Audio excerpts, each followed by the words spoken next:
Peace, peace, peace, peace, peace. What's going on with you? Rami Salaam here. Thank you for joining us. So, Islam for Dummies. That's what we're reading today.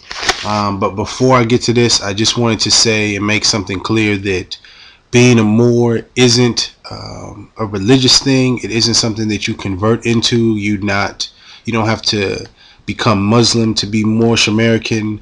Who we are. Our identity, that's a part of history, that is our culture, that is not a belief, that's not religion, it's not something you have to convert to.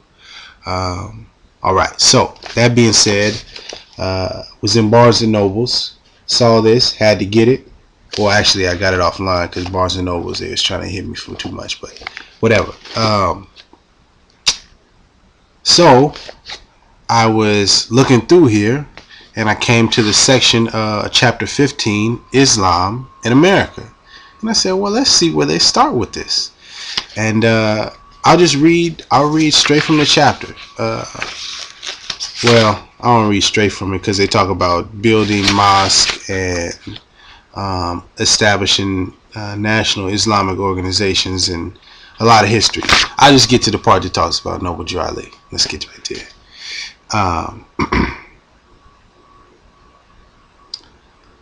The Moorish Science Temple of America is the first explicitly Islamic movement in the United States. Timothy Drew, its founder, was born in 1886 in North Carolina. Little is known of his first 25 years, but the various legends about him added to the sense of mystery that was part of his appeal. Was he a descendant of Bilali Muhammad, or a slave descendant raised by Cherokee Indians? Did he travel to Egypt as a teenager and learn the secrets of an ancient Egypt religion? Had he been to Saudi Arabia, and did the king of Morocco commission him to teach Islam in the United States? What's certain is that by 1913 he was in the North, had changed his name to Noble Drew Ali, and founded the first Moorish temple in Newark, New Jersey. Noble Drew Ali combined elements from a number of different sources. The Pan-Africanism of Marcus Garvey, that's number one, very interesting. Christianity, Islam, Theosophy, Theosophy,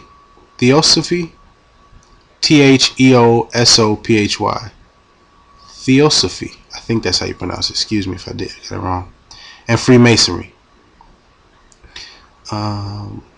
Islamic elements included Noble Drew Ali's claim to be the last of the prophets of Allah, and his Quran, and his Holy Quran, the Circle 7 Quran, composed in 1927.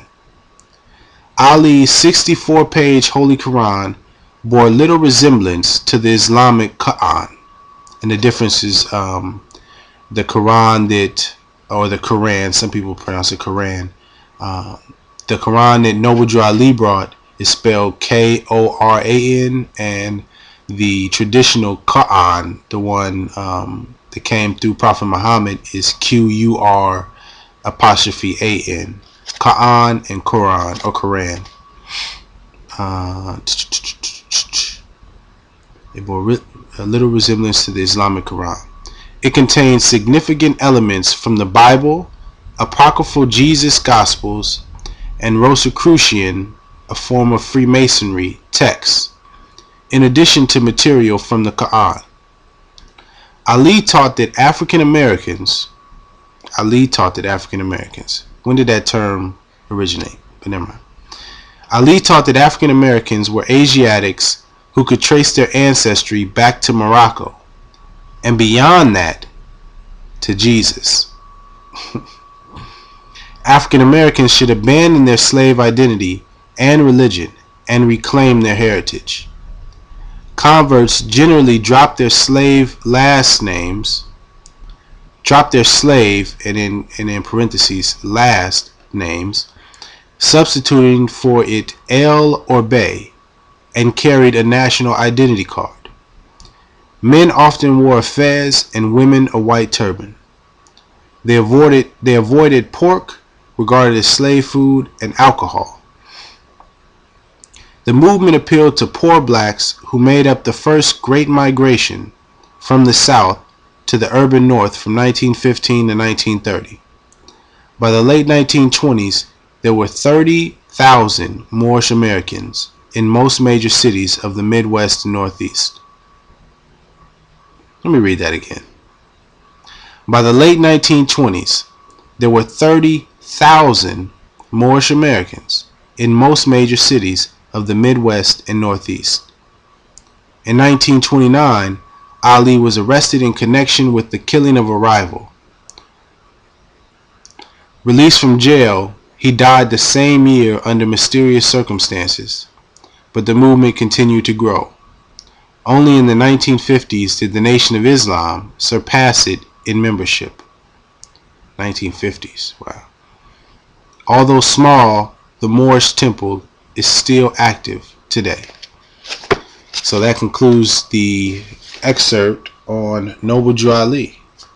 A lot of important information. Matter of fact, let me point out just a few things. I wasn't going to do that, but just for the record. Let's see. The first thing that I just wanted to point out, well, obviously the 30,000 Moorish Americans, that really stuck out to me. That's a lot of Moors out there. Also, that the first sentence of this, it lets you know that the Moorish Science Temple was the first Islamic movement in the United States. That seems like a very important mark in history that we should learn about or know about, especially considering what's going on with Islam and Muslims in America and across the world, but also in America today. It would seem like that point would come up at some point in time, but I've never heard any mainstream, any corporate media, even any black leader, or Muslim, American Muslim leaders. I don't really ever hear them focusing on that, which is interesting. The other thing that I wanted to bring up was about the Quran and how they phrase it as his Quran, Noble Drew Ali's Quran, and it's not, just to clarify, it's not his Quran. It's not. He didn't write. Noble Drew Ali didn't write it. If you want to learn more about that, just click the link in the description, or do a search for did Noble Drew Ali plagiarize the Holy Quran? Because he actually was the preparer or the compiler. He put it together, but he didn't author all of the words that are in the Quran. And I know that's a little bit confusing for some people who think that he just took the information from somewhere else and put his name on it and said it was his, but that's not the case. And just also that that it points out that the people were dropping our quote unquote slave names, which is our last names. And when you do the history and you do research into what last names mean, or surnames mean, especially in law, you'll find some very interesting information. And then I just had a couple questions for you watching, just to think about. One was, one obviously was with so much talk about Muslims and Islam, going on in the world, and right now it's being associated with terrorism and terrorists and ISIS, etc., etc., even though that's BS, but whatever. But being that there's so much talk about that, especially here in North America, United States, how come no one is speaking about Noble Drew Ali, since he was the first person to have a movement of Islam in the United States? The next question was about the Quran. You have the Bible, which has, it varies, but it has like 66 books, a bunch of pages in it. It's a long book. The Quran is a pretty lengthy book. the Torah, the Tanakh, the Bhagavad Gita. A lot of these scriptures, these holy books, they're pretty lengthy. They have a lot of information. So why is it that Noble Drew Ali's is only 64 pages?